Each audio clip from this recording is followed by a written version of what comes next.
220ನೇ ಫಲಪುಷ್ಪ ಪ್ರದರ್ಶನಕ್ಕೆ ಈಗ ಲಾಲ್ಬಾಗ್ ಸಜ್ಜಾಗಿದೆ. ಆಗಸ್ಟ್ 6ರಿಂದ 17ರವರೆಗೆ ಫ್ಲವರ್ ಶೋ ಆಯೋಜನೆ ಆಗಿದೆ. ಪ್ರತಿ ವರ್ಷದಂತೆ ಈ ವರ್ಷವೂ ಕೂಡ 220ನೇ ಫಲಪುಷ್ಪ ಪ್ರದರ್ಶನ ಗಂಗರ ಸಾಮ್ರಾಜ್ಯ ಥೀಮ್ನಲ್ಲಿ ಈ ಬಾರಿಯ ಫ್ಲವರ್ ಶೋ ಇರುತ್ತೆ. ದೇವಸ್ಥಾನದ ಮಾದರಿಯನ್ನ ಹೂಗಳ ಮೂಲಕ ಪ್ರದರ್ಶನ ಮಾಡಲಾಗುತ್ತೆ. ಫ್ಲವರ್ ಶೋ ಆಕರ್ಷಣೆ ಬಾಹುಬಲಿ ಮೂರ್ತಿ ಈ ಬಾರಿ. ತೋಟಗಾರಿಕೆ ಇಲಾಖೆ ನಿರ್ದೇಶಕ ಜಗದೀಶ್ ಮಾಹಿತಿ ಕೊಟ್ಟಿದ್ದಾರೆ. ಈಗಾಗಲೇ ಏನೋ ಈ ವಿಚಾರಕ್ಕೆ ಸಂಬಂಧಪಟ್ಟ ಹಾಗೆ ಲಾಲ್ಬಾಗ್ನ ಗ್ಲಾಸ್ ಹೌಸ್ನಿಂದ ನಮ್ಮ ವರದಿಗಾರ ಮಲ್ಲಾಂಡಹಳ್ಳಿ ಶಶಿಧರ್ ಪ್ರತ್ಯಕ್ಷ ವರದಿಯನ್ನು ಕೊಟ್ಟಿದ್ದಾರೆ. ನೋಡೋಣ ಬನ್ನಿ. ನಡೆಯುವಂಥ ಫ್ಲವರ್ ಶೋಗೆ ಇನ್ನು ಕೆಲವೇ ದಿನಗಳು ಮಾತ್ರ ಇದೆ. ಪ್ರತಿ ಬಾರಿ ಕೂಡ 10 ದಿನಗಳು ಮಾತ್ರ ಮಾಡ್ತಾ ಇದ್ದಾರೆ. ಈ ಬಾರಿ ವಿಶೇಷವಾಗಿ 12 ದಿನಗಳ ಕಾಲ ಸಾರ್ವಜನಿಕರಿಗೆ ಅವಕಾಶವನ್ನು ಕೊಡಲಿದ್ದಾರೆ. ಇದೇ ತಿಂಗಳು 6ನೇ ತಾರೀಕು CM DK ಶಿವಕುಮಾರ್ ಅವರು ಚಾಲನೆ ಕೊಡಲಾಗಿದೆ. ಈ ಬಾರಿಯ ಫ್ಲವರ್ ಶೋ ಏನೆಲ್ಲ ವಿಶೇಷತೆ ಇದೆ ಮತ್ತು ಯಾವ ಗತವೈಭವ ಈ ಬಾರಿ ಮರುಕಳಿಸುತ್ತೆ ಮತ್ತು ಯಾರಿಗೆ ಎಷ್ಟು ಟಿಕೆಟ್ ಇರುತ್ತೆ, ಪಾರ್ಕಿಂಗ್ ವ್ಯವಸ್ಥೆ ಯಾವ ರೀತಿಯಾಗಿದೆ, ಎಷ್ಟೊತ್ತಿಂದ ಎಷ್ಟೊತ್ತಿಗೆ ನೋಡಬಹುದು ಅನ್ನೋದ್ರ ಬಗ್ಗೆ ನಮ್ಮ ಜೊತೆ ಮಾಹಿತಿ ಕೊಡೋದಕ್ಕೆ ಲಾಲ್ಬಾಗ್ನ ನಿರ್ದೇಶಕರು ನಮ್ಮ ಜೊತೆ ಇದ್ದಾರೆ. ಬನ್ನಿ ಅವ್ರ ಜೊತೆ ಮಾತಾಡೋಣ. ಸರ್, ಈ ಬಾರಿಯ ವಿಶೇಷತೆ ಏನು ಸರ್? ತಮಗೆಲ್ಲ ತಿಳಿದಿರೋ ಹಾಗೆ ಲಾಲ್ಬಾಗ್ ಏನು ಐತಿಹಾಸಿಕ ಗಾಜನ ಮನೆ ಇನ್ನು ನೂರಾರು ಫಲಪುಷ್ಪ ಪ್ರದರ್ಶನಗಳಿಗೆ ಸಾಕ್ಷಿಯಾಗಿದೆ. ಸೊ ಇದು ಕೇವಲ ಒಂದು ಕುಂಡದಲ್ಲಿ ಬೆಳೆದಂಥ ಮತ್ತು ಬೆಡ್ಗಳಲ್ಲಿ ಬೆಳೆದಂಥ ಹೂಗಳ ಪ್ರದರ್ಶನ ಆಗಿತ್ತು. ತದನಂತರ ಇದನ್ನು ಪರಿಕಲ್ಪನಾ ಆಧಾರಿತವಾಗಿ ಮಾಡಿ ರಾಷ್ಟ್ರ ಮತ್ತು ರಾಜ್ಯಕ್ಕೆ ಅಪರಿಮಿತ ಕೊಡುಗೆಯನ್ನು ನೀಡಿದಂಥ ದಾರ್ಶನಿಕರ ಹೆಸರಿನಲ್ಲಿ ಫಲಪುಷ್ಪ ಪ್ರದರ್ಶನ ನಡ್ಕೊಂಡು ಬರ್ತಾ ಇದ್ವಿ. ಇದೇ ಪ್ರಥಮ ಬಾರಿಗೆ ಕನ್ನಡ ನಾಡನ್ನು ಆಳದಂಥ ಹಲವಾರು ಪ್ರತಿಷ್ಠಿತ ಅರಸು ಮನೆತನಗಳಿದೆ. ಅದರಲ್ಲಿ ಗಂಗ ಸಾಮ್ರಾಜ್ಯ ಮತ್ತು ಕದಂಬ ಸಾಮ್ರಾಜ್ಯ ಎರಡೂ ಕೂಡ ಒಟ್ಟಿಗೆನೇ ಕನ್ನಡ ನಾಡನ್ನು ಕಟ್ಟಿದಂಥವರು. ಅದರಲ್ಲೂ ವಿಶೇಷವಾಗಿ ಗಂಗರು ಸುಮಾರು 7 ಶತಮಾನಗಳ ಕಾಲ ಈ ಕನ್ನಡ ನಾಡನ್ನು ಆಳಿ ಭಾಳ ಅವಿಸ್ಮರಣೀಯವಾದಂಥ ಕೊಡುಗೆಯನ್ನು ನೀಡಿದ್ದಾರೆ. ಅದರಲ್ಲಿ ವಿಶೇಷವಾಗಿ ಶಿಲ್ಪಕಲೆ, ವಾಸ್ತುಶಿಲ್ಪ, ಕೃಷಿ ಹೀಗೆ ಹಲವಾರು ಕ್ಷೇತ್ರಗಳಲ್ಲಿ ಅವರ ಒಂದು ಏನು ಕೊಡುಗೆ ಅಪಾರವಾಗಿದೆ. ಅದನ್ನು ಸ್ಮರಿಸ್ತಕ್ಕಂಥ ಒಂದು ಏನು ಈ ಬಾರಿಯ ಫಲಪುಷ್ಪ ಪ್ರದರ್ಶನ ವಿಶೇಷ ಅಂತಂದರೆ ಗಂಗಾ ಸಾಮ್ರಾಜ್ಯ ವೈಭವ ಅಂತಕ್ಕಂಥ ಪರಿಕಲ್ಪನೆಯಡಿ ಆಗಸ್ಟ್ 6ರಿಂದ ಇದು 17ರವರೆಗೆ ಸುಮಾರು 12 ದಿವಸಗಳ ಕಾಲ ಈ ಪ್ರದರ್ಶನವನ್ನು ನಾವು ಹಮ್ಮಿಕೊಂಡಿದ್ದೇವೆ.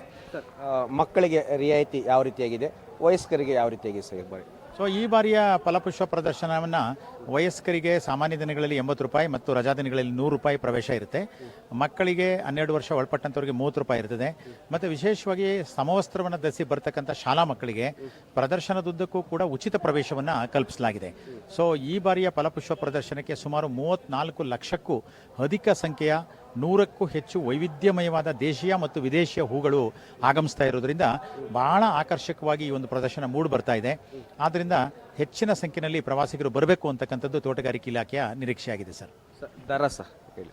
ಅದೇ ಪ್ರವೇಶ ದರ ನನಗಾಗಲೇ ಹೇಳಿದಾಗೆ ವಯಸ್ಕರಿಗೆ ಸಾಮಾನ್ಯ ದಿನಗಳಲ್ಲಿ 80 ರೂಪಾಯಿ, ರಜಾ ದಿನಗಳಲ್ಲಿ 100 ರೂಪಾಯಿ ಮತ್ತು 12 ವರ್ಷ ಒಳಪಟ್ಟಂಥ ಮಕ್ಕಳಿಗೆ ತಲಾ 30 ರೂಪಾಯಿ ಇದೆ. ಅವರೆಲ್ಲರಿಗೂ ಕೂಡ ನಮ್ಮ ಏನು ಪ್ರವೇಶ ದ್ವಾರಗಳಲ್ಲಿ ಒಂದು ಟಿಕೆಟ್ ವಿತರಣಾ ವ್ಯವಸ್ಥೆ ಇದೆ, ಆನ್ಲೈನ್ ಟಿಕೆಟ್ ಬುಕ್ಕಿಂಗ್ ಇದೆ. ಮತ್ತು ಮೆಟ್ರೋ ಚಾಲನೆ ಇರೋದ್ರಿಂದ ಪ್ರತಿ 2 ನಿಮಿಷಕ್ಕೊಮ್ಮೆ ಬರ್ತಕ್ಕಂಥ ಪ್ರವಾಸಿಗರು ಈ ಒಂದು ಏನು ವಾಹನ ನಿಲ್ದಾಣದ ಕಿರಿಕಿರಿಯನ್ನು ತಪ್ಪಿಸಲು ಮೆಟ್ರೋ ಫೆಸಿಲಿಟಿಯನ್ನು ಬಳಸಬೇಕು ಅಂತಕ್ಕಂಥದ್ದು ಇಲಾಖೆಯ ಕೋರಿಕೆಯಾಗಿದೆ ಸರ್. ಓಕೆ, ಧನ್ಯವಾದಗಳು ಸರ್. ಇನ್ನು ಲಾಲ್ಬಾಗ್ನ ಏನು ಗ್ಲಾಸ್ ಹೌಸ್ ಏನಿದೆ, ಈ ಗ್ಲಾಸ್ ಹೌಸ್ನಲ್ಲೇ ಈ ರೀತಿಯಾಗಿಂಥ ಫ್ಲವರ್ ಶೋಗೆ ಎಲ್ಲ ರೀತಿಯಲ್ಲಿ ಕೂಡ ಸಿದ್ಧತೆಯನ್ನು ಮಾಡ್ಕೊಳ್ಳೋದು. ಮೊದಲನೇದಾಗಿ ಮುಂಭಾಗ ಗಂಗರ ಸಾಮ್ರಾಜ್ಯ ಯಾವ ರೀತಿಯಾಗಿತ್ತೋ ಅದನ್ನು ತಯಾರಿಯನ್ನು ಮಾಡ್ತಿದ್ದಾರೆ. ಅದ್ರ ಜೊತೆ ಚೋಳರು, ಕದಂಬರು ಈ ರೀತಿಯಾಗಿ ರಾಜಮನೆತನದವರು ಯಾವ ರೀತಿಯಾಗಿ ಅವರ ಏನು ಅರಮನೆಯನ್ನು ಹೊಂದಿದ್ರು, ಯಾವ ರೀತಿಯಾಗಿ ಆಳ್ವಿಕೆಯನ್ನು ನಡೆಸ್ತಿದ್ರು, ಅವರ ಇತಿಹಾಸ ಏನು, ಅವರ ಸಾಮ್ರಾಜ್ಯದಲ್ಲಿ ಸೈನಿಕರು ಹೇಗಿದ್ದರು, ಯಾವ ರೀತಿಯಾಗಿ ಶಸ್ತ್ರಾಭ್ಯಾಸಗಳನ್ನು ಕೂಡ ಎಲ್ಲ ರೀತಿಯಾಗಿ ಮಾಡ್ತಿದ್ರು, ಎಲ್ಲವನ್ನು ಕೂಡ ತಿಳಿಸುವಂತೆ ವಿಭಿನ್ನವಾಗಿ ಈ ಎಲ್ಲ ರೀತಿಯಲ್ಲಿ ಕೂಡ ತಯಾರಿಯನ್ನು ಕೂಡ ಸ್ತಬ್ಧ ಚಿತ್ರ ಕೂಡ ಸಿದ್ಧವಾಗ್ತಿದೆ. ಇನ್ನು ಸಂಬಂಧಪಟ್ಟಂತೆ ಅದರ ಅಕ್ಕಪಕ್ಕನೂ ಕೂಡ ಈಗ ನೋಡ್ತಾ ಇರ್ಬೋದು ವಿವಿಧ ದೇಶಗಳಿಂದ ಬರುವಂಥ ವಿಶೇಷವಾದಂಥ ಹೂ ಬಿಡುವಂಥ ಹೂ ಗಿಡಗಳನ್ನು ಈಗಾಗಲೇ ಅಲಂಕಾರಗೊಂಡು ಈಗ ಎಲ್ಲ ರೀತಿಯಲ್ಲೂ ಕೂಡ ಸಕಲ ಸಿದ್ಧತೆಗಳನ್ನು ಕೂಡ ಮಾಡಿಕೊಳ್ಳಲಾಗಿದೆ. ಇನ್ನೇನು ಏನು ಈ ಒಂದು ಫ್ಲವರ್ ಶೋಗೆ ಚಾಲನೆ ನೀಡೋಕ್ಕೆ ಇನ್ನೇ ಕೆಲವೇ ಕ್ಷಣಗಳು ಮಾತ್ರ ಬಾಕಿ ಇದೆ ಅಂತಲೂ ಕೂಡ ಹೇಳ್ಬೋದು. ಪ್ರತಿ ಬಾರಿ ಕೂಡ ಏನು ಲಾಲ್ಬಾಗ್ನಲ್ಲಿ ಫ್ಲವರ್ ಶೋ ಅಂತಂದ್ರೆ ಸಾಕು, ಪ್ರತಿನಿತ್ಯ 1 ಲಕ್ಷಕ್ಕೂ ಹೆಚ್ಚು ಜನ ಬರ್ತಾರೆ. ಯಾಕಂತಂದರೆ ಅದನ್ನು ಒಂದು ಸೊಬಗನ್ನು ನೋಡೋದೇ ಒಂದು ರೀತಿಯಂಥ ಚಂದ. ಈ ಕಾರಣದಿಂದಾಗಿ ಸಾಕಷ್ಟು ಜನ ಪ್ರೇಮಿಗಳು ಏನು ಫ್ಯಾಮಿಲಿ ಜೊತೆ ಬರ್ತಾರೆ, ವೃದ್ಧರು ಬರ್ತಾರೆ, ಮತ್ತು ಶಾಲಾ ಮಕ್ಕಳು, ಕಾಲೇಜಿನ ಮಕ್ಕಳು ಎಲ್ಲರೂ ಕೂಡ ಬರ್ತಾರೆ. ಯಾಕಂತಂದರೆ ಫ್ಲವರ್ ಶೋಗೆ ಅಷ್ಟೊಂದು ಜನ ಫಿದಾಗಿರ್ತಾರೆ. ಅಷ್ಟು ಬ್ಯೂಟಿಫುಲ್ ಆಗಿ ಒಂದು ಹೂಗಳಿಂದ ಅಲಂಕಾರಗೊಂಡಿರುವಂಥ ಗತವೈಭವವನ್ನು ಕೂಡ ನೋಡ್ಬೋದು. ಇತಿಹಾಸವನ್ನು ಕೂಡ ಮೆಲುಕು ಹಾಕುವಂಥ ಗಟ್ಟೆ ಇದಾಗಿರೋದ್ರಿಂದ ಲಾಲ್ಬಾಗ್ನ ಫ್ಲವರ್ ಶೋ ಸಾಕಷ್ಟು ಸಕ್ಸಸ್ ಕಾಣುತ್ತೆ. ಪ್ರತಿ ವರ್ಷ 15ರಿಂದ 20 ಲಕ್ಷ ಜನ ನೋಡ್ತಾರೆ. ಹೀಗಾಗಿ ಈ ಬಾರಿ ಫ್ಲವರ್ ಶೋಗೆ ಯಾವ ರೀತಿಯಾಗಿ ಜನ ಹರಿದು ಬರ್ತಾರೆ ಅನ್ನೋದನ್ನ ಕಾದು ನೋಡಬೇಕಿದೆ. ಕ್ಯಾಮ್ರಾಮ್ಯಾನ್ ಧನರಾಜ್ ಜೊತೆ ಮಲ್ಲಂಡಳ್ಳಿ ಶಶಿಧರ್, ಪವರ್ ಟಿವಿ, ಬೆಂಗಳೂರು.